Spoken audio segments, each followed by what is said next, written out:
He just worked it out, man. Yeah, I had a few of those days. Oh, he loved the hardcore physical. I wiped out a row of mailboxes, and he made me stay out that whole day right after I got out of jail, putting in new mailboxes. So I finally talked him into, Dad, I can do the rest. So the next, I go out and do it. Dad leaves me alone. I get it done real quick. The mailboxes, like one side is 2 foot higher than the other side, and they're all upside down. He goes, you didn't even level it? You didn't even... Dad, I just wanted to get it done. So how did he let you off the hook? That's all he did, is I didn't have to, I mean, he grounded me, but whatever. But he didn't want you to have so severe a punishment that He didn't want me to have to deal with the legal things because he knew it would impact jobs, driving. It was always jobs with Dad. But I do remember when he left Gray, when Gray got arrested, and he said he went in there, checked on him, and he said that was the hardest thing he ever did was to walk away from him. But he felt like he needed it a night to think about it. And you said that kind of change, that night changed your mind a little bit. Dude, I started treating Angie like a princess. Was that after you were married? No, I thought that was before. Well, Angie was actually in Washington That was when after our first year separation, and I was supposed to pick her up at the airport the next morning. Luckily, she didn't show. But I talked her into coming back to get together with me like a week later, and she comes and sees my car all wrecked and the windshield smashed. That should have been a sign, man. You didn't have a car to get me back to the airport. Jeff. Oh, there were a lot of Mom signs. did have a There were different plenty of tactic. signs. Her thing was to get, she wouldn't even say anything, she would just burst into tears. She would just crumble emotionally because she was just so disappointed. Can you imagine? I broke her being a heart. mother? Oh, I can't imagine it, man. I feel terrible about that. Okay, I have a funny story. Break it out. Let's get off that stuff. And Sister will remember this because I couldn't believe it when your dad did it when the kids were little. Oh, And yeah. The first time he ever said to him, "Did you guys want to go buy Dairy Queen?" And I'm like, "Oh, that's really neat." And he goes, "And there's a circus in town." Oh, you wouldn't want to go. Oh, it's just a carnival. They have ponies, but They have ponies, but you wouldn't like the ponies. And he went on, and those little kids, Trevor, Christy, and Rebecca, were so excited. And they're like jumping up and down, and then he's like, "We'll just go in the car and we're going to drive right by it." And they're all like, "What?" Oh, No, as you drive it, you're like, there it is. we Very went by. great. He used to do that to them all the time. To them, he would do it to us We when we felt were grown. And we fell for We it fell for Every it. time, do you Every I'm like a wants deacon. to drive I'm a with deacon. Dairy Do you want to go by Dairy Want to Queen? drive by Dairy Queen? Oh yeah. Go by Dairy Queen. There we go. We went I'll even go to Mutual for that. Well, what my I mom believe you told do me, that to kids. I was just like, oh my god. yeah, my mom told me that the reason you guys would keep falling for it is every once in a while you'd actually go Yeah, he in. would. We did go to Dairy Queen quite a bit, but on So Sunday, that was once clever. they changed the rule that you were supposed to shop Dairy Queen or Dunkin' Donuts in the morning and Dairy Queen Dunkin' at night, Donuts we're in the done. morning. Oh, he'd still go. They never changed the rule, but just once in a while he would go. Man. So he thought you were up for that. But He was always impressed with Trevor's eating abilities. Who wasn't? I remember Yeah. fried chicken one time, and I'd never seen Trevor had anyone who skills. could inhale chicken and not chew one item. And that's why he thought we were teasing because we'd be like, Trevor, you've got to chew. Oh, they're teasing. I'm like, no, you're going to choke. You can't swallow it. Oh, Right, you know yeah, what I'm saying? Yeah. It'd And go, we're all like, what is he doing? and you could see it like a rat going down. But Dad used to love to watch movies, but he would watch the movies, he would watch us laughing, he would get the biggest kick out of us getting a kick out of something. Yeah. Yeah, he was just fun to hang out with. He Yeah, he made was. everything fun. When we were little, I don't know, do you guys remember when he used to do cheat all the time? I remember when you and Cindy, and you begged him to do it. And he would never he do would it. not, he would just go, no, no. And and he wouldn't do it. And then as soon as we'd look away, he'd start going, like that, doing his cheetah impression. And we'd be like, and we'd look and he'd stop was doing good it. at cheetah though, man. You're doing good at cheetah. But he would, once they looked or wanted him to do it, he wouldn't do it. Well, and then he would do that, give me a kiss, and he'd go, Oh, yeah. That's like classic. you couldn't That's hit his classy. lips. You pulled a Mark Twain on me a little bit when you remember the shoe shine thing? This was in Phoenix. He gave us a quarter of 50 cents to shine his shoes, and you guys were doing it? He goes, oh no, Breck, you're way too shoe shine. And then I had to work up to a quarter. I said, you want me to start you with a dime? I was just so intent on the shiny shoe. Then when I got it, oh man, that is a shiny shoe there. I'll give you 15 cents. Yeah, I remember him doing something with you about you were the best shoe shiner. Oh yeah, because I wanted to be the best, man. I wanted to be the best. So what was Grandma Sharon's sense of humor like?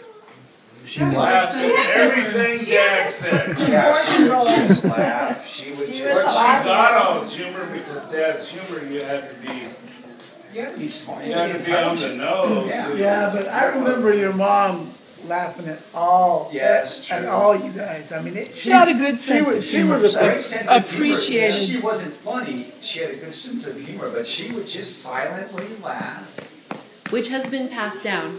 Both Right, are you both my silent? mom and I feel that way. Like Okay, well- I don't just mean the silent laughter, I mean the not really being funny. Oh. But we find we're like, oh, our family's hilarious. We're not that funny, but Well, she wouldn't make jokes or anything because she didn't have to. Dad was making. Well, that's why he's saying comments she all was the time. audience. She was was. the She supportive was the role. audience. My goal was what I always wanted to be funny. I always wanted to make people laugh because Dad did.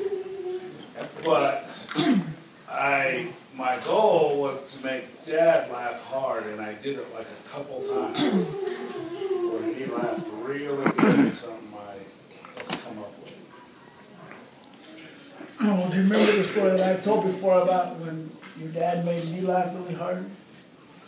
It was one of our very first trips. We were all going with you guys' family. It was like my second or third date with Trudy. And we were going to Tucson.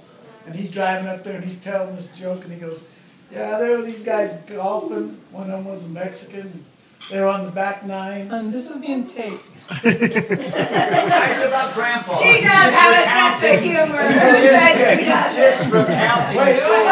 obviously Trudy's got, I had to explain it to her, but he goes, they're on the back nine and they both go, man, I gotta go to the bathroom. Man, I do too. So they went over in this bush and they're both taking a leak and the one guy goes, to the Mexican guy, he goes, oh, woo, that wind's cold, pretty chilly. And the guy goes, thank you.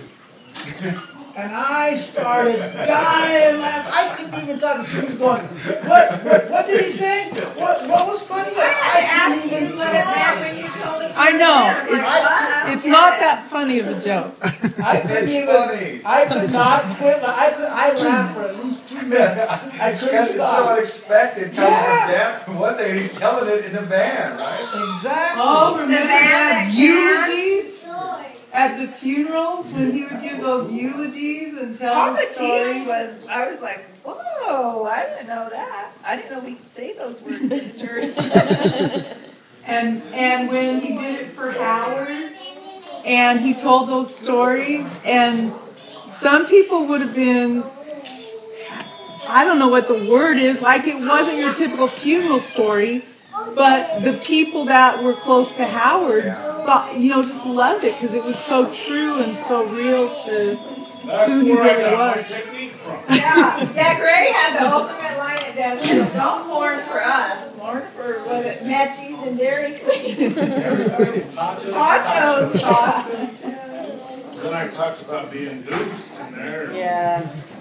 That's not your normal morning church. We'll tell that story for the tape. That is a true story. I mean, Dad would just listen to me and read the paper. He wasn't really listening. I knew he was into cooking, so I had seen this cooking show. They were preparing a goose for dinner. And I go to Dad. Dad, he was in the other room, and I said, Dad, have you ever had goose? And he goes, yes. I said, did you like it? He goes, no. I said, well, why not? He goes, well, one thing, it's surprising.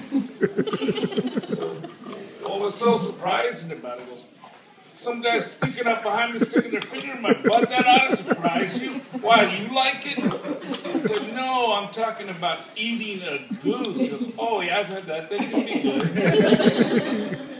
But he was getting like mad at me, and I couldn't understand where the thing was. Then one time, I asked for my permit, my driver's permit. Dad, can I get a permit? Well, he's looking at me, and he goes, no. And I said, why not? He goes, I'm not letting you get one. And I said, the other guys get a perm. He goes, yeah, I know they do, and I don't like it. You're not getting a perm. I said, if you want a perm, go talk to Yvonne Epperson and see if she'll give you a perm. A permit, what he was saying, what I thought. He didn't say He was permit. saying permanent. Yeah, he didn't ever say. He goes, if you want one, go talk to Yvonne Epperson. What does she have to do with me getting a driver's permit? Oh, you want a driver's permit. I thought you wanted a permanent. So he was getting all mad. And, yeah, I'll take you down there. But he wasn't listening. I think he always expected something weird from me. Not just something every day like, what does a goose taste like? Yeah. And Dad didn't have too many judgments on people. He didn't. It didn't matter if you were, I don't know, kind of a bum, or if you were CEO. He'd talk to you. He was friendly. He didn't have a lot of judgments. Mom might have had some judgments.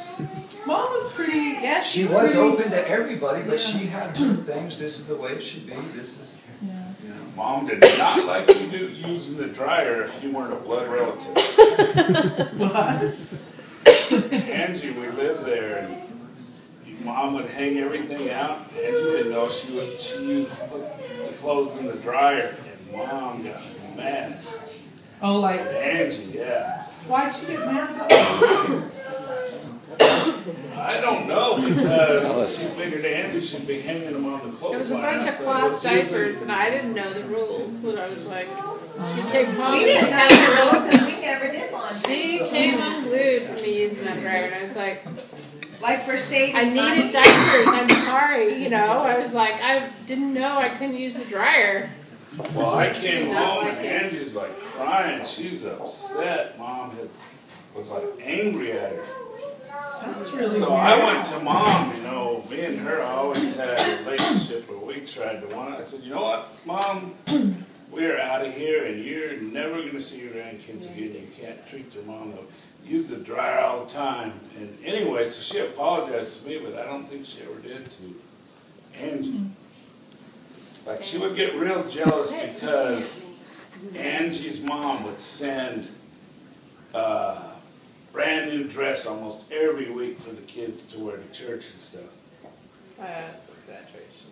Well, It's story time. every month or whatever. But she would say, why doesn't she send you money? Here we are, you're living at our house. Why doesn't she send money and help you guys pay bills and stuff? But it wasn't, it was apples and oranges. Andy's mom's just doing what Andy's mom does, and of course you could see Mom, but she took it real personal. That Maybe she was going through a rough emotional. But she always told me how much she was so glad I was married to Angie, how that was my only chance in life. But she didn't treat Angie very good. Like, she would be That's really mad about surprising. certain things. When we moved out on our own and we were paying our own bills, she treated Angie great. She just didn't like her in her house and getting presents from her mom when, you know, we were being a little bit of a financial burden on them at that time. Well, I kind of remember you used to have a few problems with your mom when we would go back and be there, like in the kitchen together. I and think stuff mine like was that. more like just mother and daughter, like two women both trying to wanting things a certain way and not, What But happens to Krista when she tries to eat food out on the back porch on the good tile out there? Krista, that's just the rest of us are slopping watermelon all over. Krista, you need to use a plate. That was years ago. I remember when we used to go back, when we were always at you guys' house. I mean, it was like, I could do no wrong with especially with Sharon. I mean, she treated me just great. I'd say something and she'd always say, well, yeah, Ivan should go do that. Truly, he should go do that. And Truly would get so mad. Why does Mom always take your side? I don't know. see, I don't remember ever having problems with that. That must have not bothered me very much. I do remember that Mom would also, like Dad, would stand up for people that were, going through a rough time. Mm-hmm. And I remember her telling me about, and I know you guys all know this, but about somebody in the ward that was pregnant and having a baby, and some of the members of the ward were saying, oh, we shouldn't have a shower for her. All the girls will want to get pregnant if we throw in a shower. Yeah, she wasn't married. Free gifts. Yeah. Wow. And Mom said, And we're Mom, throwing a shower that made for Mom this. so, she thought that was so awful that instead of supporting her, and so she led the way and she said, I'm having a And she shower. threw a heck of a shower for her. And she, if she thought that things were not fair, and the same with all of us, if she thought someone had not done the right thing for us, she was not afraid. Yeah, I remember, was it Chris? It was let them one of know. your kids tried to call Dr. Glow's office, and they're like, we aren't taking new patients. And I remember you telling Mom, and she's like, went back in the bedroom, came back out, you have an appointment in an hour. Well, Lisa, wasn't there a time also when you were in a ward and Grandma didn't feel It was like our you were? ward, Yeah. She lived in the morning. It was my first time there, so they didn't really have a chance to be real friendly. Okay, this is what happened. That was Terry an embarrassing Rowley, moment. who is still in our ward, after I moved in the ward, and I don't know if Lisa came to visit or my mom came to visit one time. Well, we lived in the apartments. But We I were mean, in this is that how I ward. found out. Oh, yeah. And Terry Rowley comes up to me Grandma and she couldn't goes, have come to visit because we didn't live in Mesa until after. Lisa did. She came to visit me. I lived Oh, I in see what this you're ward, saying. and she came to So visit me anyway, and this, got- I'm just telling you how I found out about this, is this lady in our ward that was in our ward when Lisa lived in it before we ever lived here, comes up to me and she goes, is that your mom? And I said, yeah. And she said, oh, I remember her. And she said, I was in the Relief Society presidency and your sister was new in the ward. And your mom came with her to church one time, and she stood up we had like a little testimony bearing time in Relief Society, and your mom stood up and she said, this is the most unfriendly ward I've ever been in, and my daughter needs friends and support. She is married to a non-member. And I'm like, oh. And my first week there, we had 2 hours and they failed. And Terry never forgot that. I mean, this is years later that we moved into the same ward.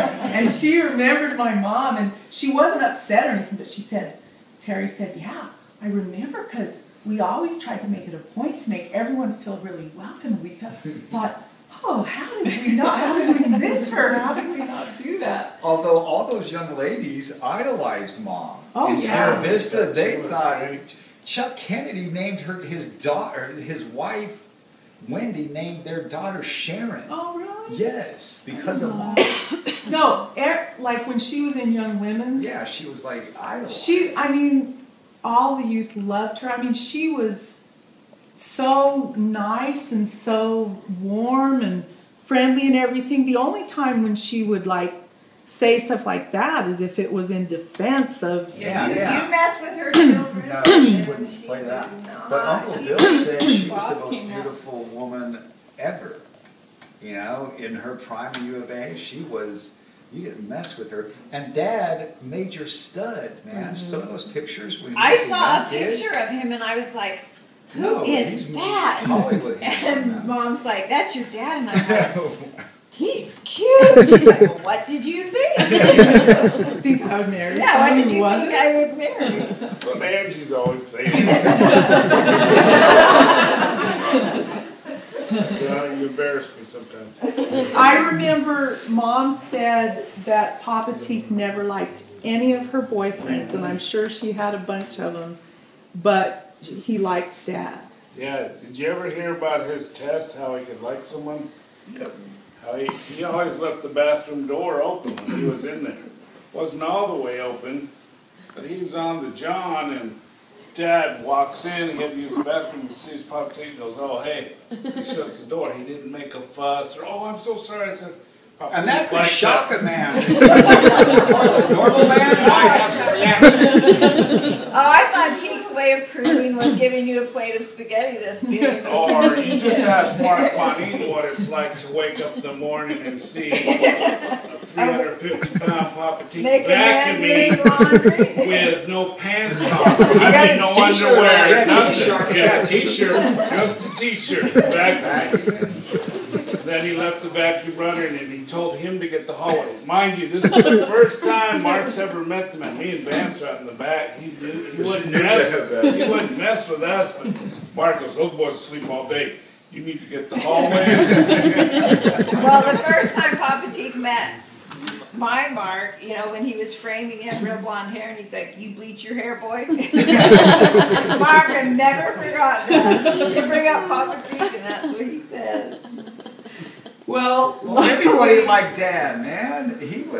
Everybody liked Dad and Mom. I don't know anyone who didn't. My friends were in love with Mom. I mean, they wouldn't say it, but just, it wasn't, I mean, she was so good looking, but if she put their braces on, they just, everyone wanted to get their braces done by Mom. Everyone wanted her to be their that was school Mom. When teacher. she went back to work part-time, she worked in a dental orthodontist office 2 days a week. Mhm. Yeah. I remember going there, and Thursday and Friday. she would spray the little water in my mouth. Like she was, Yep. but then eventually she's like, I'm actually not allowed to do this. We had a fight over whether I lost my bicuspid or my molars. Mom would do everything. Mom was like, they are your bicuspid. I'm like, no, they were molars. They're bicuspids. I work for orthodontist. No, they're molars. And Dad had to be the peacemaker because I was sure I was right and she was sure she was right. But you're not going to say the famous punchline? Didn't Mom say, who's the dentist in the family? The orthodontist. And that Dad loved that. He would say that all the time. Who's the dentist in the family? But Dad, you tell Dad a story that he liked, and he would just repeat it year after year, like, Terry Nevitz, what a fox. He used to say a lot of things like that you guys would think was funny. Like, you lucky dude. Yeah. He would say that all the He time. loved that magic mountain, you lucky dude. Was that some kid you met Well, okay, there? we're in the motor home, and we're at this, travel thing. KOA. Yeah, KOA. So we're playing with this kid in the pool, right? And he goes, what are you guys doing? How long? So, well, we just got done. We're at the beach in San Diego. We're on our way. We went to Disneyland. Now we're going to SeaWorld. Every time we say, you lucky dude. You lucky dude. His whole vacation was the KOA trip. That was his vacation. Even that's a high point. But we were going to, we did Disneyland, Magic Mountain. He kept saying, you lucky dude. And then we went to Santa Cruz. Dude. So we told that story to Dad, and he used that for years. years. He never stopped saying You that. lucky dude. He would never forget. But I think that made Dad feel real good because he never went on vacation or anything, and he made. We didn't go on that We often. didn't go but on when many he- vacations, when but he that went, vacation was the be-all, end-all of He would vacations. hold. Well, Lake Powell was a pretty good one Lake too. Powell was a Yeah. good one. Well, we we got to went bring to San chicks. Francisco a couple of times. Only people with a wedding license can sleep together. Wait a minute. What are you guys talking about? Pally and Brett. Oh, No, yeah, he's had to make a formal announcement. But That that was- was a good trip. But no, when we did go on vacation, money wasn't an object. He would. No, that trip in the Winnebago, it was just fun being in the Winnebago. Look at, we're walking I know, I around, want driving to do down a the. Winnebago That trip. was so, because we hit everything, because didn't we go to San Francisco? All In the the way Winnebago? We went to San Diego Yeah. Beach, then we went to Disneyland, we went to Magic Mountain, we went to SeaWorld. Vallejo Marine World, we Oh, went yeah. to the zoo in San Francisco. It was a be-all, end-all Yeah, we vacation. stayed at- We hit There's plenty of everything. parking for RVs in San Francisco. Luckily, Uncle Herb's apartment had a parking lot right. Yeah. Even the Presidio, that Yeah. was a great place. Yeah, we parked the RV right. Yeah. that's the prettiest Oh, that's gorgeous. part of San Francisco. The Presidio. Well, I remember Dad would never have told me this, and so Mom told me when Dad was bishop, a member of his ward, the dad in the family committed suicide and left, the mom and his wife and 2 or 3 very young children, and they were just struggling, and they asked Dad to speak at the funeral, and Mom said that he had been so worried. What was he going to say? And she said that he was praying a lot he wanted to be comforting, and things have kind of changed. At the time, the attitude was, you commit suicide and You're committing a sin at the last. you're damned. Mortal sin is what Dad said. And she said that he was waking up early, and he went to the funeral, and he said, well, this is her version, but essentially he said, we don't know the frame of mind that he was in.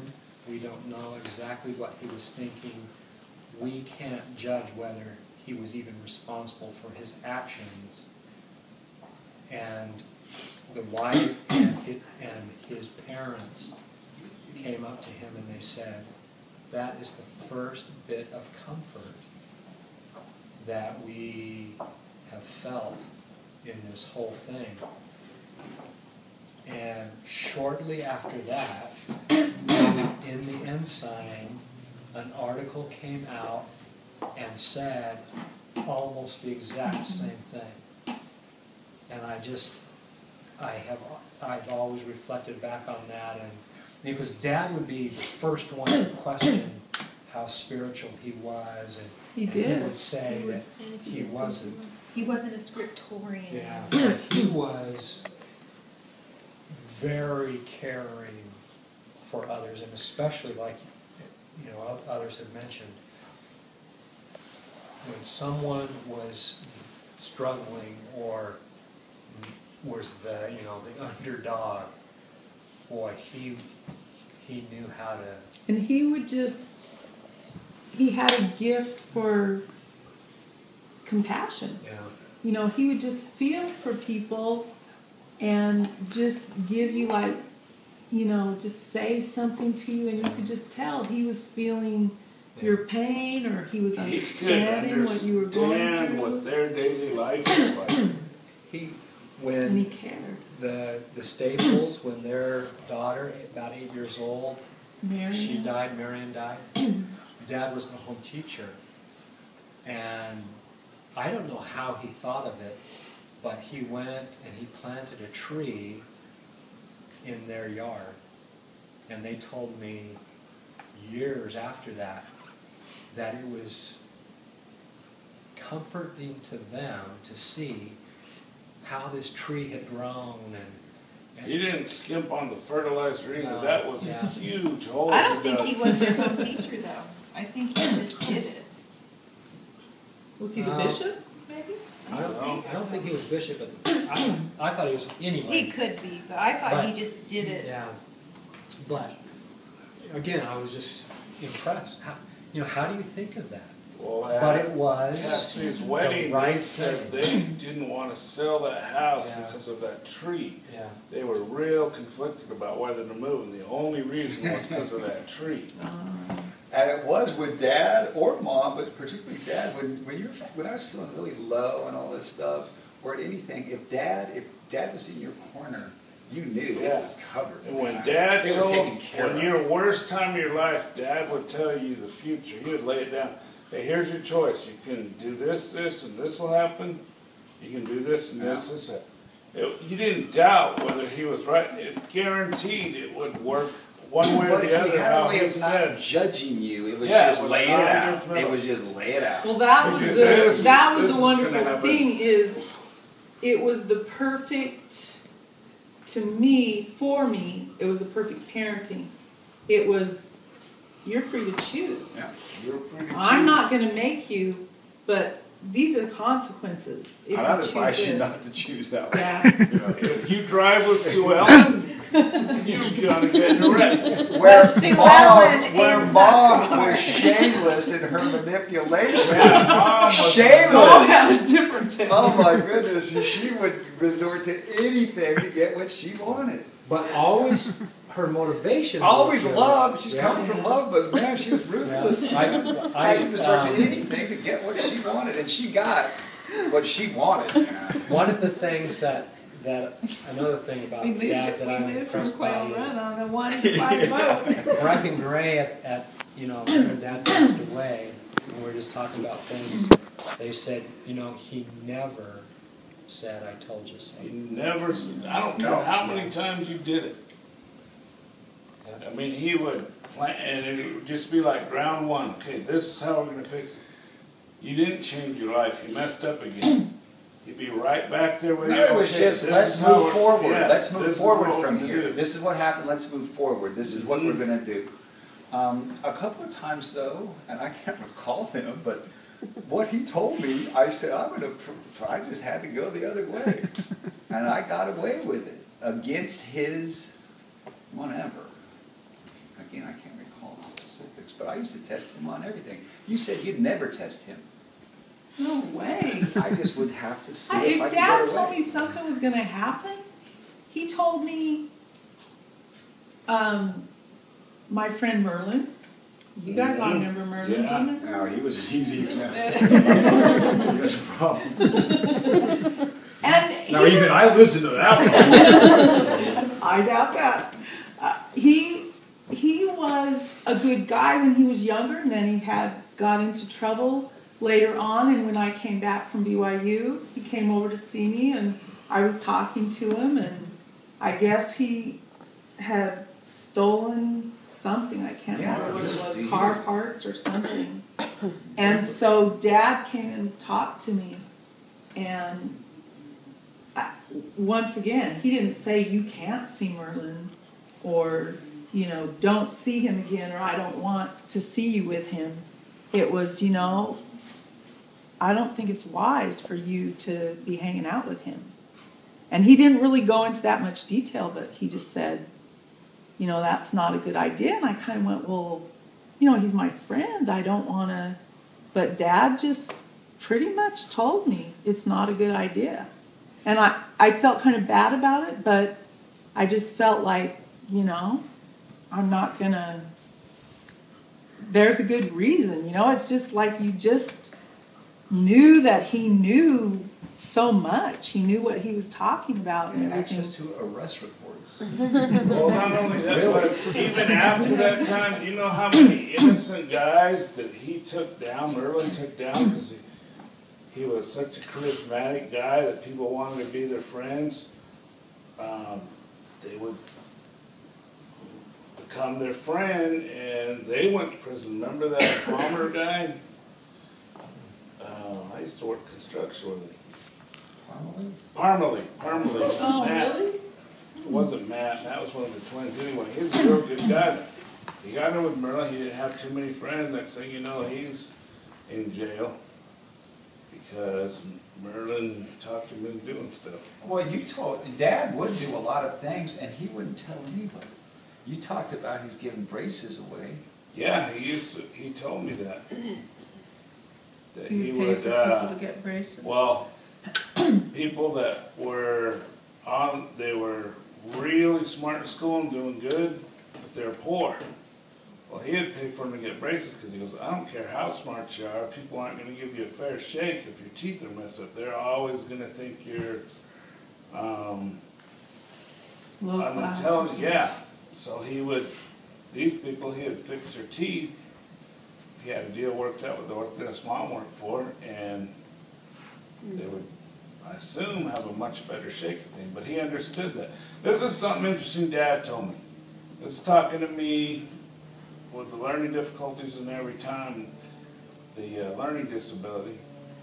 Dad never got a bad grade in his life, never knew it. He told me the D student knows just as much as the A student. They just learned it slower than the A student. Otherwise, you couldn't keep passing grade and progressing to get a D in the next class. If you didn't learn everything you had to in the first class, how could you get a D again in the next class? Because it's progression. And Dad understood that. Dad understood that the guy who graduated at the top of the class usually didn't turn out to be as good a lawyer as the guy who struggled his whole way through and had to work extra hard and barely made it because it came too easy for the guy who just gifted.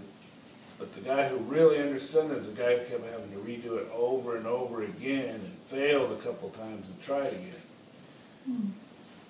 And Dad was always the guy who passed the first time in the row, so that was really, I mean, Dad was crazy wise in the way he looked at people.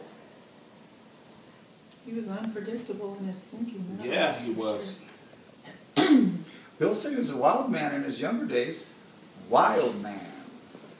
Like to get into brawls. Well, Ivan, were you at the basketball game where he clotheslined that guy? The guy, I can't remember how it happened. Did he throw the ball at him? No, No, if it's the one, threw it at Dad. if it's the Yeah, one, the guy threw it at Yeah, Dad. if it's the one that I'm talking, that I was at, the men were playing and I was 17. Well, And I first was of all, when Ivan first came to my house to pick me up, we met at a dance and I got a ride back with him to BYU. And he walked in and met my parents for the first time. And after we left, he tells me the story and he says, I've met your dad before. Yeah, what happened is I was 17 and we used to play against Sierra Vista. I was in Douglas and the boys played and I played with them and then you'd get the boys to referee the oldest boy. So I was refereeing the game and Douglas was playing against Sierra Vista. And my bishop was Bishop Whatcott. And Bishop Whatcott was pretty feisty himself and I heard him say, I'm going to get that big guy. And so I was going, okay, I better have my whistle ready. So sure enough, he goes up and I look and he goes, and he elbows Alan right in the jaw. And Alan shoves him back and I go jump in the middle saying, we're not having a fight here, you know. I'm 165 pound little weakling. The only thing I had going for me is my dad was right there. And he was as big as Al. So I jumped in and they both stopped, you know, and so that was kind of the end of it. And then I remember when I went to pick up Truly that day we were driving back, I knocked on the door and Big Al answers the door and I went, oh, I know this guy. Well, no, this was No, the no, guy. this was the guy at, someone threw the ball at and the- hit Dad in the head, and Dad just kind of like, you know, not like just kind of He like didn't even acknowledge rubbed, it. yeah, like it didn't even happen. And then the guy's like dribbling down, and Dad just stuck his hand. I mean, like a brick wall, man. He hit the ground, and he was like you know, getting so mad, and then of course everyone's laughing, and Dad just walks away, and Uncle Bill happened to be there when it happened, and when he threw the ball and hit him in the head, Uncle Bill's like, Watch out. yeah.